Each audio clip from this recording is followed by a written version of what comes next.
My name is Evelyn, and I'm 65 years old. Nothing prepares you for watching someone push your wife and call her filthy. The shock I felt seeing Maggie stumble backward, the hurt in her eyes, it changed something in me forever. After 9 years of opening our home to my son and his wife, that moment crystallized everything. 3 words were all it took to end the chaos. Let me know where you're watching from today and hit the subscribe button.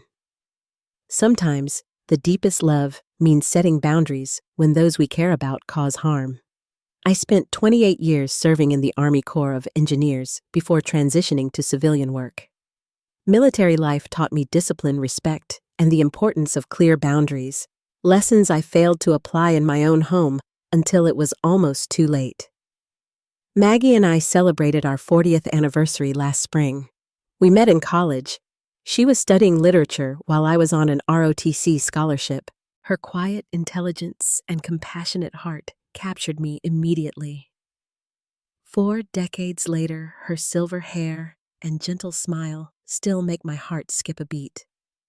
We built our life methodically, saving for years to afford our dream home in the suburbs of Phoenix. 4 bedrooms, 3 bathrooms with a workshop for my projects, and a garden for Maggie's beloved roses. We paid off the mortgage 15 years ago, a moment of profound pride for both of us. Our son Jason was born after 7 years of marriage and multiple miscarriages. Perhaps that's why we spoiled him more than we should have. He inherited my analytical mind and Maggie's artistic sensitivity, a combination that made him excel in school but struggle sometimes with emotional resilience. We celebrated every achievement, cushioned every fall, and made his happiness our priority. "He's going to change the world someday," Maggie would say as we watched him graduate high school, then college, then earn his master's degree in architectural design. Jason met Alicia at a colleague's wedding 9 years ago. She was striking, tall, confident, with ambition radiating from her perfectly coordinated outfit to her firm handshake. Their courtship was brief and the wedding small. Maggie and I paid for everything, of course. We were just happy to see Jason settled with someone who seemed to complement his more reserved nature. "They're perfect together," Maggie whispered during their first dance. "She brings him out of his shell." 2 months after the honeymoon, Jason called with what he described as a temporary situation. The architectural firm where he worked was going through financial difficulties, and Alicia was still establishing herself at a law firm. Their apartment lease was ending, and they needed to save money. "It would just be for 6 months, Dad. A year tops," Jason promised. "We'll contribute to utilities and groceries, and it'll give us time to save for a down payment on our own place." Maggie was thrilled at the prospect of having our son home again. I had some reservations about newlyweds living with parents, but our house was large enough that they could have the entire basement level with its own bathroom and small kitchenette. It seemed like a reasonable arrangement. The first 2 years were genuinely pleasant. We'd have family dinners at least twice a week. Alicia would join Maggie in the kitchen, learning to make my wife's famous apple pie and sourdough bread. Jason and I would watch sports in the living room or work on home improvement projects together. For holidays, we'd all decorate the house, exchange thoughtful gifts, and create new traditions that blended our families. Maggie especially enjoyed having a daughter figure in her life. She'd never had the daughter she'd always wanted, and Alicia seemed to fill that role initially. "She's so smart," Maggie would tell me. "The way she analyzes legal precedents reminds me of how you approach engineering problems." Maggie would send Alicia off to work with homemade lunches, helped her prepare for big cases by listening to her practice arguments, and even altered some of her own mother's jewelry to give to Alicia on her birthday. My wife poured her nurturing heart into making our daughter-in-law feel welcomed and loved. The change began gradually during the 3rd year. Alicia received a significant promotion at her law firm, specializing in corporate litigation. The hours were demanding, but the compensation substantial. Jason's career stabilized as well, though he never matched his wife's rapid ascent. We expected they'd start looking for their own place, given their improved financial situation. But months passed, then years, with no mention of moving out. The temporary arrangement had somehow become permanent, though none of us had explicitly discussed it. "They're saving for something special," Maggie would say whenever I brought it up. "Real estate in good neighborhoods is so expensive now." Looking back, I should have recognized the warning signs sooner. The shifting power dynamic between Jason and Alicia. The way she began to treat our home not as a place where she was a guest, but as territory she was entitled to control. The gradual erosion of respect toward Maggie so subtle at first that we made excuses rather than confronting the truth. By the time Alicia announced her pregnancy last year, the transformation from grateful daughter-in-law to entitled occupant was complete. None of us could have predicted how the arrival of our grandson would finally force a reckoning that was 9 years overdue. What began as a 6-month stay had somehow stretched into 9 years with no end in sight. The basement level that once seemed like generous accommodations for a young couple now apparently felt insufficient to Alicia. She began spending more time in the main living areas, gradually modifying things to her taste without consultation. The first noticeable changes were small. Alicia rearranged the living room furniture while Maggie and I were visiting my brother for a weekend. When we returned, our comfortable reading corner had been dismantled, the bookshelves relocated to make room for a massive television. "The feng shui is so much better now," Alicia explained when Maggie questioned the new arrangement. "The old setup was really outdated." Maggie just nodded and tried to find a new spot for her reading chair, though the lighting was never quite right in its new location. In the kitchen, Alicia began critiquing Maggie's cooking. "You really use that much butter? No wonder Jason had high cholesterol in his last physical." Or, "These vegetables are so overcooked. All the nutrients are gone." Or, "Does everything need to have so much salt?" Each comment delivered with a smile that never reached her eyes. Each criticism framed as helpful advice rather than the undermining it actually was. Family dinners became less frequent.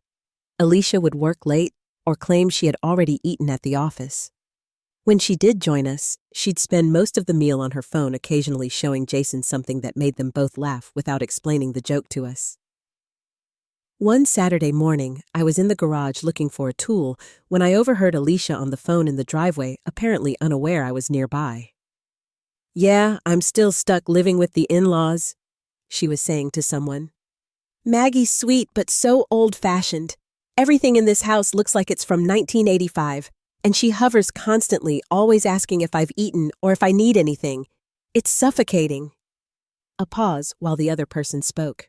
"Jason says we're saving money, but honestly, I'm making enough now that we could move. I think he's just too comfortable having his mommy still do his laundry." She laughed. "The old lady doesn't seem to mind, though. Probably keeps her feeling useful." I wanted to confront her right then, but something held me back. Perhaps it was military discipline, or maybe a misguided hope that this was just a bad moment, not a reflection of her true feelings. Instead, I mentioned it to Maggie that night. "Oh, Evelyn," my wife sighed. "She's under a lot of pressure at work. We shouldn't take it personally. Remember how stressed you used to get during big projects? You said things you didn't mean then, too." That was typical Maggie, always finding the most charitable interpretation of others' behavior. It was one of the qualities I loved most about her, though in this situation, her generous spirit was being exploited rather than appreciated. I tried talking to Jason several times about their long-term plans, but he'd become adept at deflection. "We're still weighing our options, Dad," or "the housing market's crazy right now," or "we'll start looking more seriously after Alicia's next promotion." What troubled me most was how Jason's attitude toward his mother began to mirror Alicia's subtle disrespect.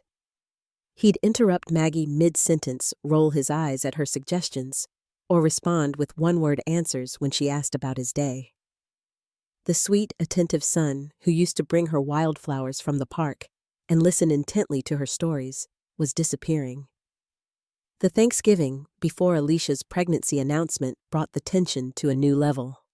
Maggie had spent 3 days preparing a traditional feast: turkey stuffing, sweet potato casserole, green beans with almonds, homemade rolls, and 2 kinds of pie. She'd even incorporated some of Alicia's dietary preferences, making a separate gluten-free stuffing and reducing the sodium in several dishes.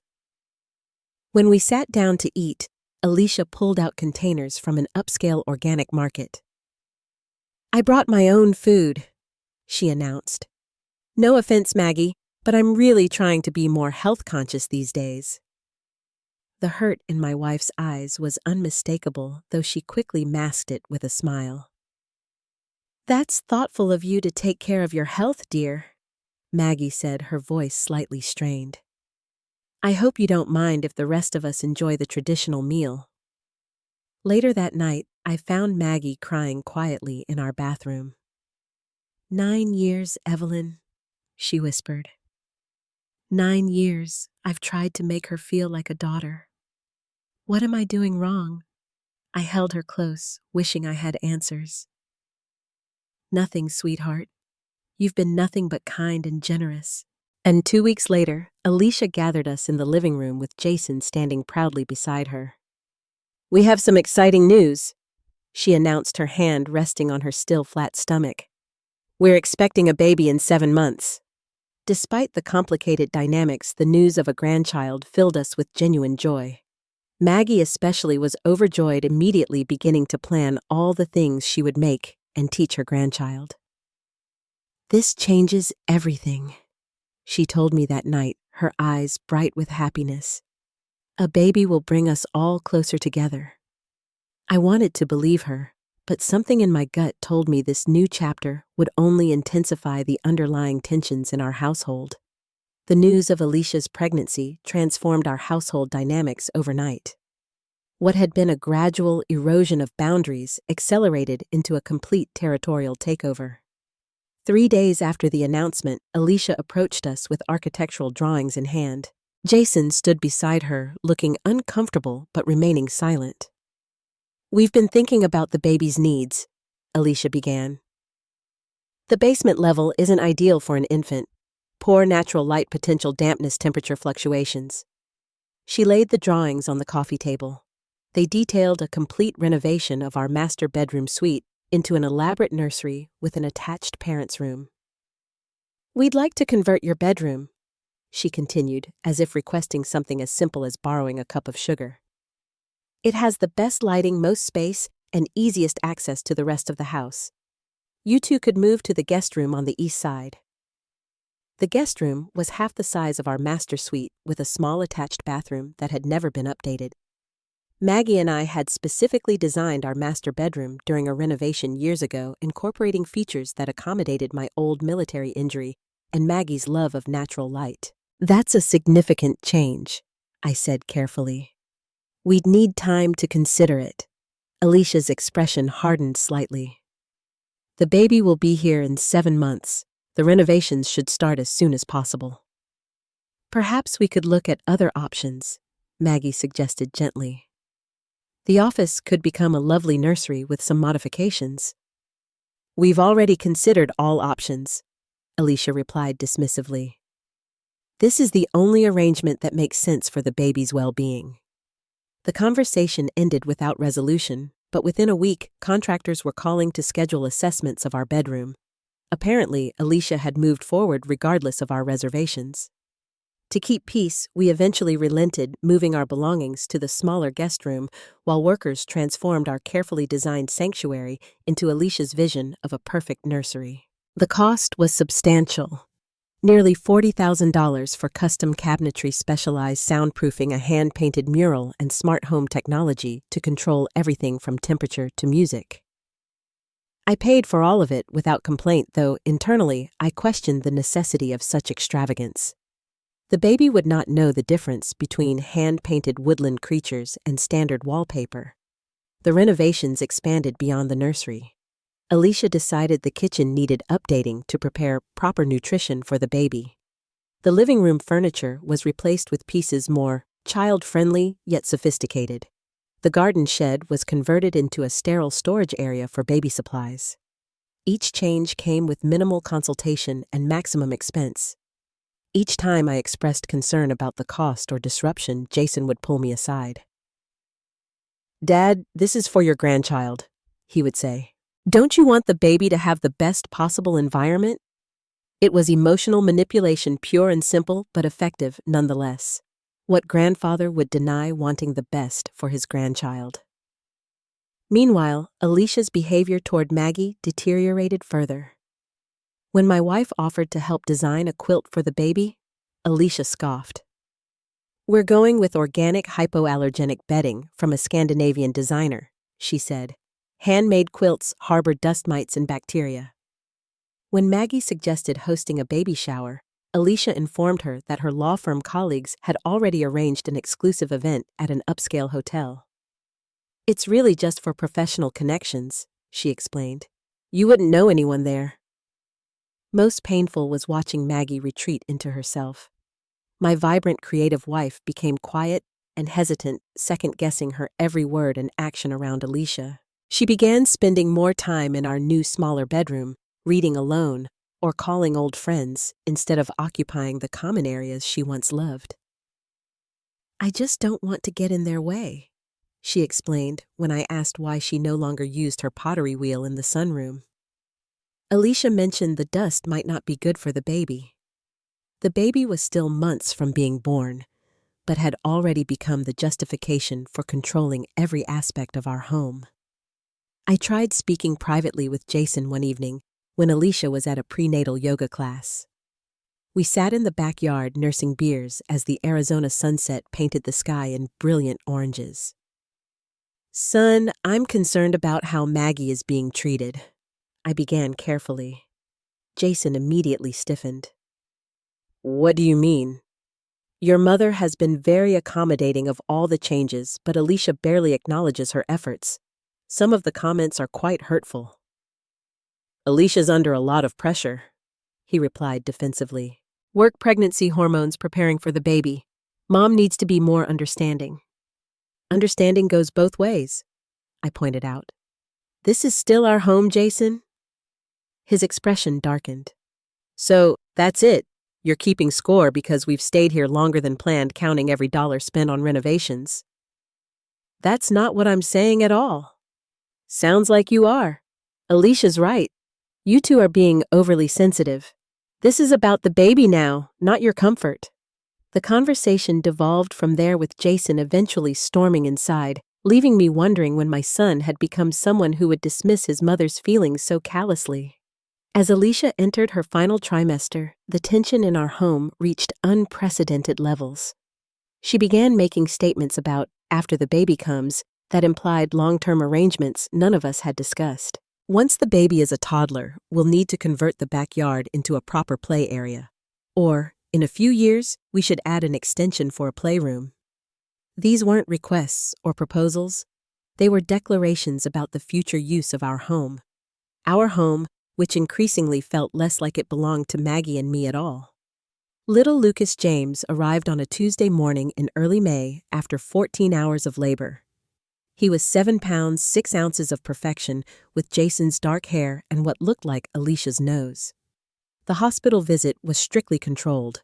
We were allowed exactly 1 hour on the second day, with Alicia's parents given priority access before us. "You can hold him for just a minute," Alicia instructed as she reluctantly handed the bundled infant to Maggie. "Support his head properly."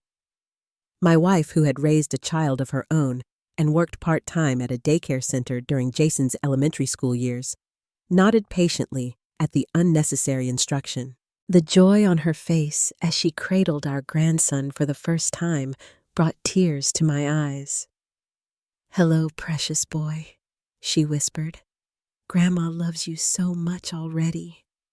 Before Maggie could properly bond with the baby, Alicia reclaimed him, citing his need for feeding, although no such signs were apparent. When they came home 3 days later, clear rules were established immediately. No holding the baby without explicit permission.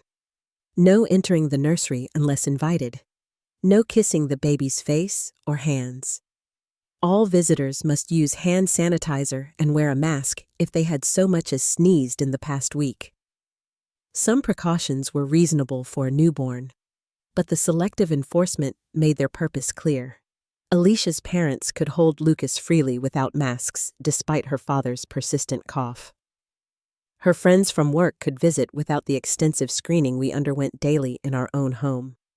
Maggie threw herself into supportive grandmother duties without complaint. She prepared nutritious meals that Alicia had pre-approved sanitized bottles to hospital standards. Did mountains of laundry since Alicia insisted on changing the baby's clothes at the slightest dampness, and kept the house spotless to eliminate any environmental toxins. Despite these efforts, 2 weeks passed without Maggie being permitted to hold Lucas again. She would gaze at him longingly during the brief periods Alicia would bring him to the living room, her arms physically aching to cuddle the grandson she adored from a distance. I found her crying silently one afternoon, while folding yet another load of baby blankets. "She doesn't trust me with him," Maggie whispered. "What have I done to make her think I'd harm my own grandson?" The opportunity Maggie had been waiting for came unexpectedly one afternoon. Alicia, exhausted from a night of broken sleep, decided to take a shower while Lucas napped. Jason was at work, and I was fixing a leaky faucet in the guest bathroom. "Can you just listen for him?" Alicia asked Maggie reluctantly. "If he cries, call me immediately. Don't pick him up." "Of course, dear," Maggie agreed, trying to hide her excitement at even this small responsibility. Minutes after Alicia disappeared into the bathroom, Lucas began fussing in his bassinet. Maggie hesitated, listening as the baby's cries grew more insistent. The shower was still running. "It's okay," she murmured, approaching the bassinet cautiously. "Grandma's here." Lucas was red-faced and squirming, clearly uncomfortable. Maggie glanced toward the bathroom, then made a decision. With practiced ease, she lifted her grandson, supporting his head perfectly as she cradled him against her chest. The transformation was immediate. Lucas quieted his little body, relaxing against Maggie's shoulder. She began humming softly a lullaby she had sung to Jason 35 years earlier, gently swaying to soothe the infant. I walked into the living room just as Maggie pressed a soft kiss to Lucas's forehead. The look of pure love and contentment on my wife's face brought a lump to my throat. This moment, this simple connection between grandmother and grandson, was all she had wanted for weeks. The bathroom door flew open. Alicia emerged with wet hair wrapped in a robe, eyes widening in fury at the scene before her. "What are you doing?" she shrieked, rushing forward. Before either of us could respond, she lunged toward Maggie, roughly pushing her backward as she snatched Lucas from my wife's arms. "Don't touch him! You're filthy!" she shouted, clutching the now screaming baby to her chest. "I told you not to pick him up!" Maggie stumbled from the force of the shove, losing her balance and falling against the coffee table. The corner caught her temple, opening a small cut that immediately began bleeding. My blood froze in that moment. Everything seemed to slow down as I watched my beloved wife of 40 years sprawled on the floor, a trickle of blood running down her face, her eyes wide with shock and hurt. Jason rushed into the room, apparently home early from work. "What happened? Why is everyone yelling?" "Your mother disobeyed me," Alicia spat, bouncing the wailing Lucas. "She picked him up without permission when I specifically told her not to." Jason looked from his mother on the floor to his wife, then knelt beside Alicia, focusing entirely on the baby. "Is Lucas okay?" Not a word about Maggie, not a glance at the blood on his mother's face. In that crystallizing moment, I saw with perfect clarity what our household had become and the monster we had allowed our son to become. I helped Maggie to her feet and guided her to the kitchen to tend to her injury. She was trembling, tears streaming silently down her face. "I was just holding him," she whispered brokenly. "He was crying. I would never hurt him, would never hurt." "I know, sweetheart," I said, my jaw clenched in anger as I gently cleaned the cut. Fortunately, it was superficial, but the emotional wound inflicted was deep and raw. In the living room, I could hear Alicia dramatically recounting her version of events to Jason painting herself as the protective mother, and Maggie as a dangerous, interfering old woman. The words boundaries and respect featured prominently, ironic given the boundaries she had trampled and the respect she had failed to show. Maggie refused to leave the kitchen, too ashamed and hurt to face the accusations. "Maybe I shouldn't have picked him up," she kept saying. "Maybe she's right to not trust me." I felt something harden inside me as I watched my strong, loving wife doubt herself because of Alicia's cruelty. 9 years of accommodation, generosity, and patience had led to this moment of stark clarity. Something had to change, and it needed to happen immediately. I spent that night lying awake, Maggie's soft sobs beside me, breaking my heart anew each time I thought she had finally fallen asleep. The cut on her temple was minor, already beginning to heal, but the wound to her spirit ran far deeper. In 40 years of marriage, I had never seen her so deeply shaken. As I stared at the ceiling, I mentally reviewed the past 9 years, seeing clearly the patterns we had ignored, the boundaries we had allowed to be crossed, the respect we had failed to demand. We had enabled this situation through our own reluctance to confront uncomfortable truths. That our son had grown entitled, that Alicia had never intended their stay to be temporary, that our generosity had been reinterpreted as weakness. Most painfully, I recognized my own failure to protect Maggie from the slow erosion of her joy and confidence in her own home. I had prioritized peace over her dignity, allowed my love for Jason to blind me to his growing disrespect. "No more," I whispered into the darkness. The military strategist in me began formulating a plan, calculating resources, anticipating resistance, and preparing countermeasures. Morning arrived with an artificial normalcy that felt obscene after the previous day's events. Jason and Alicia moved through the kitchen as if nothing had happened, preparing coffee and discussing their plans for the day. Alicia had dressed Lucas in an outfit Maggie had purchased, a small gesture that might once have seemed conciliatory, but now felt manipulative. Maggie remained in our bedroom, claiming a headache. The small bruise visible at her temple stood as evidence that her excuse wasn't entirely fabricated. I waited until Alicia took Lucas upstairs for his morning nap before approaching Jason in the living room. "We need to talk," I said, my tone making it clear this wasn't a request. "In my office now." He followed reluctantly, his body language already defensive. My home office had been my sanctuary since retirement, the one room Alicia hadn't attempted to redesign or appropriate. Military commendations lined one wall, family photos another. My desk positioned to face the door as decades of tactical training had ingrained in me. I closed the door and took my seat, gesturing for Jason to sit opposite me.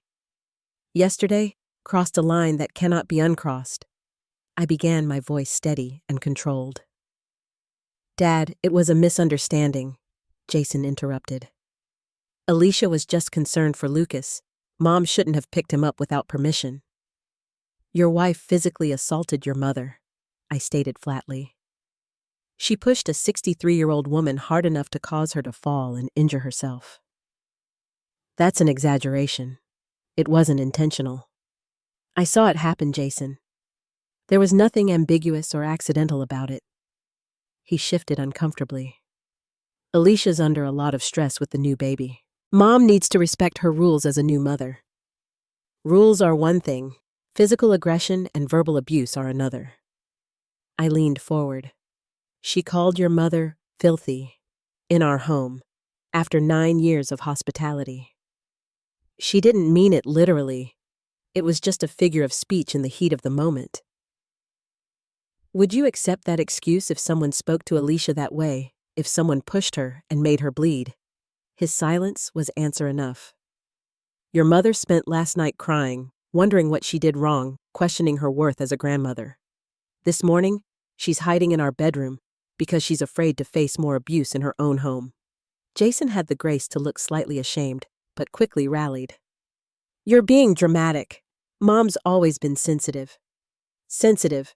I could feel my temper rising but maintained my disciplined calm. Your mother raised you alone for months at a time while I was deployed. She maintained our home, and ensured you never felt my absence too keenly. She is one of the strongest people I know, and I will not allow her strength to be used against her through accusations of being too sensitive when she is rightfully hurt. Look, I'll talk to Alicia about being more careful with her words, but Mom needs to understand the pressure of being new parents. We need support, not criticism. Support. For 9 years, we have provided you with free housing, paid for renovations to our home, for your comfort contributed to groceries and utilities, and accommodated increasingly unreasonable demands. Your mother has cooked, cleaned, and catered to Alicia's preferences without complaint. If that isn't support, I don't know what is. Jason's expression hardened. So now you're throwing it in our faces, keeping score of what you've done for us. No, son. I'm establishing facts because you seem to have lost perspective on reality. He scoffed. The reality is, we're a family, and families help each other. When Lucas is older, and you and Mom need care, we'll be there for you. The presumption that they would still be living in our home when Maggie and I reached an age requiring assistance was the final confirmation of their long-term intentions. I took a deep breath, knowing the next words would change our family dynamics permanently. Jason, I've made a decision. It's time for you and Alicia to find your own place. He stared at me, momentarily speechless. What? You and Alicia need to move out. You have 30 days. Jason's face flushed with anger. You can't be serious. We have a newborn. I'm entirely serious. This arrangement is no longer working. Where are we supposed to go on such short notice? The housing market is insane right now. You've had 9 years to prepare for independent living. Your combined income is substantial. This shouldn't come as a financial hardship. Before Jason could respond, the office door flew open. Alicia stood there, Lucas cradled against her shoulder, her expression livid. I heard everything, she hissed. You're kicking out your own grandchild because of a little misunderstanding. This is not about Lucas, I replied calmly. This is about the ongoing disrespect toward Maggie and me in our own home, culminating in physical aggression yesterday. Physical aggression? I barely touched her. She fell because she's clumsy and old. The contempt in her voice only reinforced the rightness of my decision. Regardless of your characterization of events, my decision stands. 30 days. Jason stood up, placing himself beside Alicia. Dad, be reasonable? Where would we even go with a 2-week-old baby? Think about Lucas. I am thinking about Lucas, I countered. And about what kind of values he'll absorb growing up in a household where his grandmother is treated as an inconvenience rather than a beloved family member. This is ridiculous! Alicia nearly shouted, causing Lucas to whimper. We've built our lives here. We've invested in this house. No, we've invested in this house, I corrected her. Maggie and I paid the mortgage. We paid for the renovations you demanded. We've accommodated your presence far longer than the temporary arrangement originally discussed. You're making a huge mistake, Jason warned. If you force us out now, you'll regret it. You might not see Lucas again. The threat was as painful as it was predictable. That would be your choice, Jason, not mine. I would never use a child as leverage, and I'm disappointed that you would. Alicia was practically vibrating with rage. After everything we've done for you two, keeping you company all these years, when you would have been alone and miserable in this big, empty house, giving you a grandchild, this is how you repay us. The delusional reversal of our actual relationship was almost laughable, but I maintained my composure. 30 days, I repeated. I suggest you start looking for suitable accommodations immediately. They stormed out, Alicia, already on her phone, presumably calling her parents to report the injustice being perpetrated against them. Jason followed in her wake, his face a storm of anger and disbelief. I remained in my office for several minutes, absorbing the magnitude of what had just occurred. There was no going back now. For better or worse, I had drawn a line that would forever alter our family. When I finally returned to our bedroom, Maggie was sitting up, her eyes red but dry. "You told them to leave," she said quietly. It wasn't a question. "Yes." I heard the shouting. She looked down at her hands twisted in her lap. "Should we reconsider for Lucas's sake?" I sat beside her, covering her hands with mine. "We're not doing this to Lucas. We're doing it because it's the only way forward that preserves your dignity and my sanity.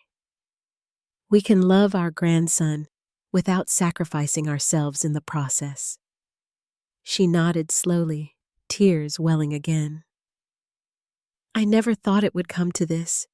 Where did we go wrong with him, Evelyn? We loved him too much to set proper boundaries."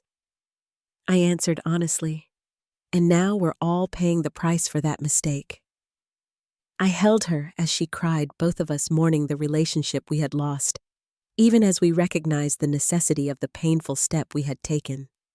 The 30 days that followed my ultimatum were among the most stressful of my life, and considering I'd served in combat zones, that's saying something. Jason and Alicia launched a multi-pronged offensive designed to overturn my decision, or failing that, extract maximum emotional damage in retaliation. First came the recruitment of flying monkeys. Alicia's parents called repeatedly, alternating between guilt trips, "How could you do this to a newborn baby?" and thinly veiled threats about elder services investigations. Jason contacted my brother and sister, spinning a narrative about unreasonable demands and exaggerated incidents. Several of their friends, people who had enjoyed our hospitality for parties and gatherings over the years, sent messages expressing disappointment in our heartlessness.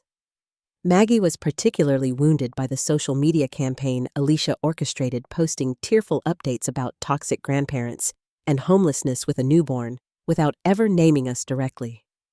The comments from sympathetic friends and colleagues painted us as monsters without knowing any actual details. "How can she say these things?" Maggie asked, showing me yet another post where Alicia implied we were dangerously unstable around the baby. "We've given them everything."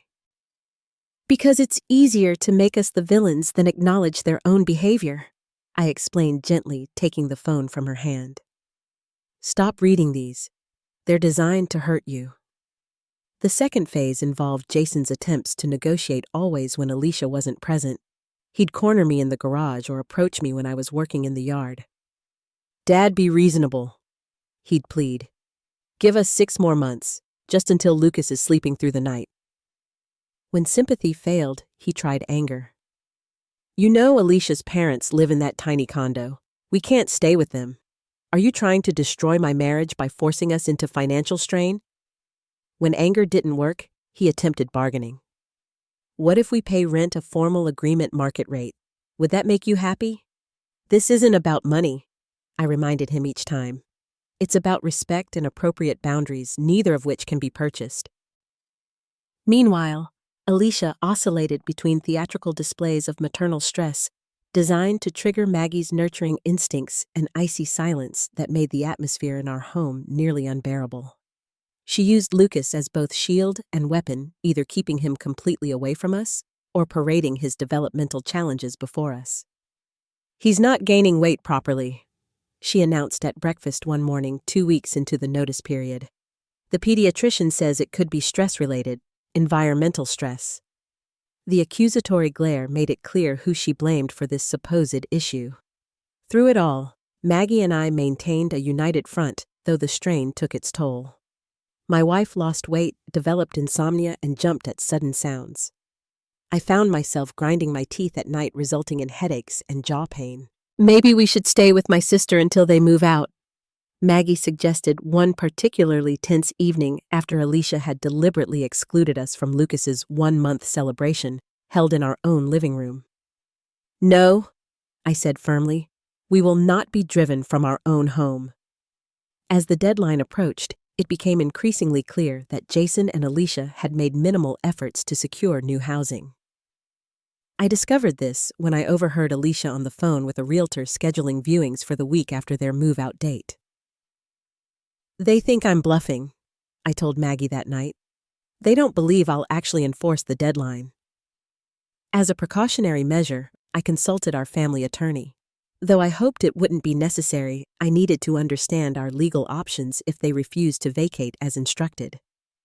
The conversation was sobering. You've created a landlord-tenant relationship by allowing them to stay for so long, Howard explained. Even without formal rent, they have established residency.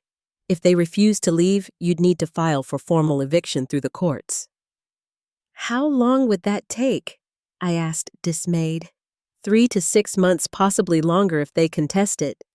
I thanked him for the information, but decided to keep this complication to myself for the moment. Maggie was stressed enough without adding legal concerns.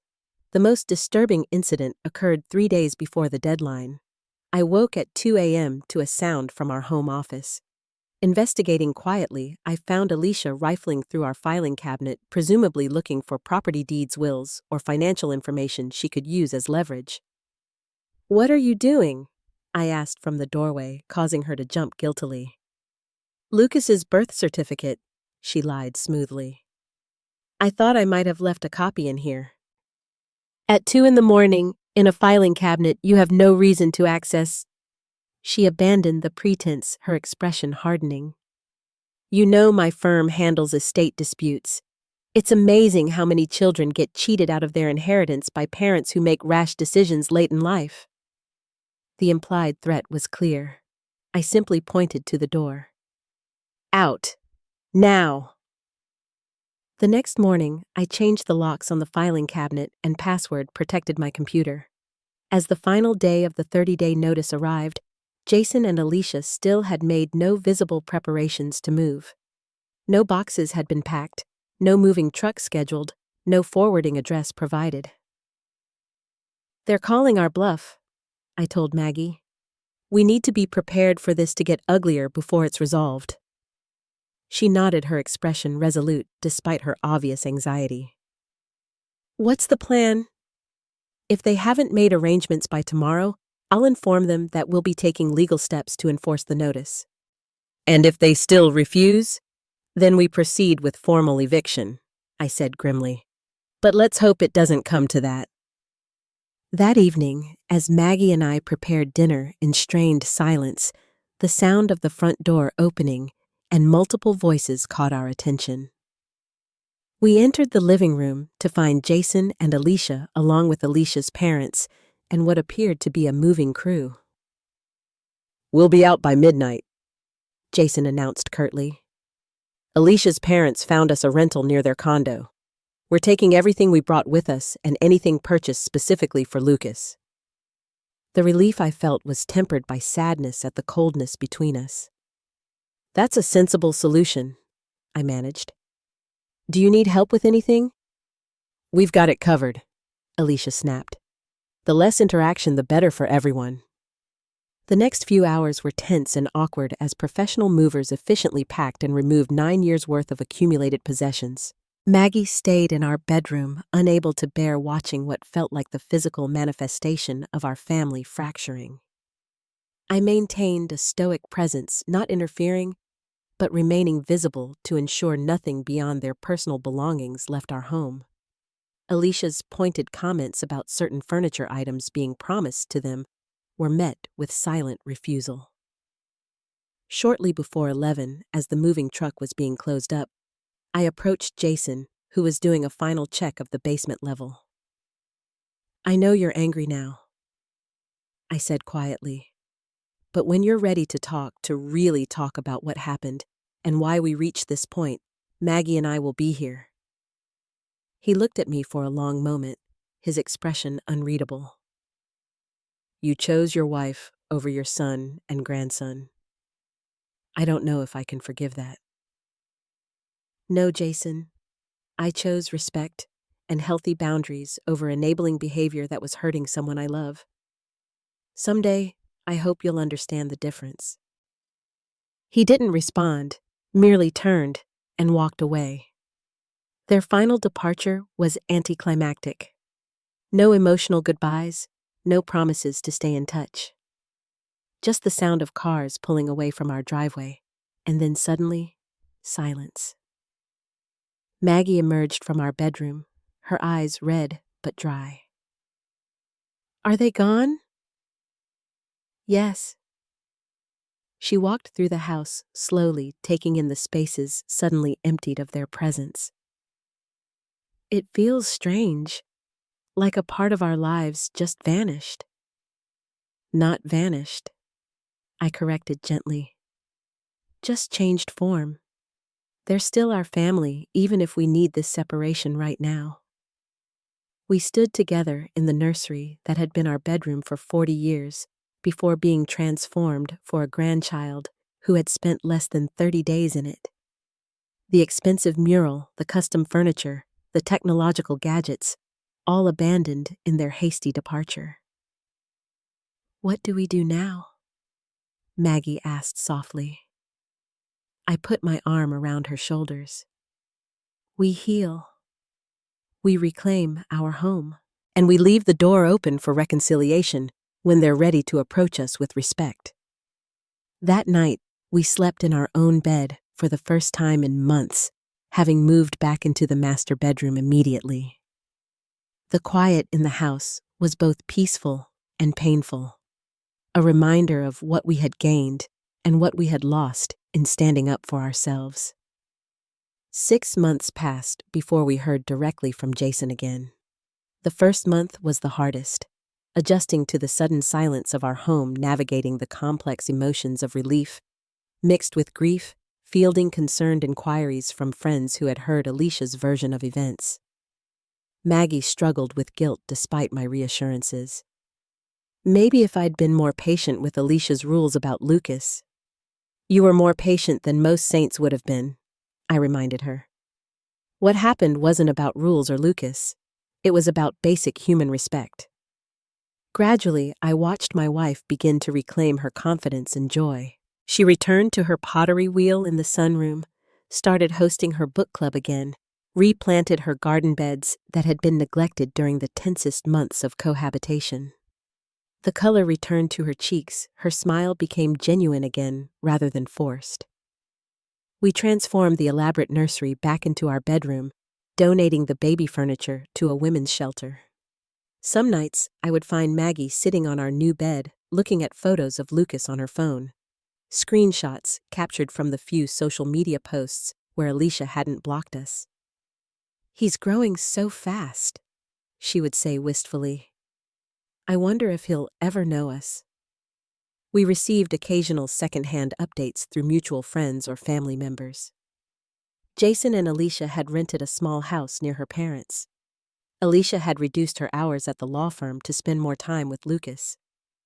Jason had received a promotion at his architectural firm. Normal life developments that we should have heard directly, but instead learned through the grapevine.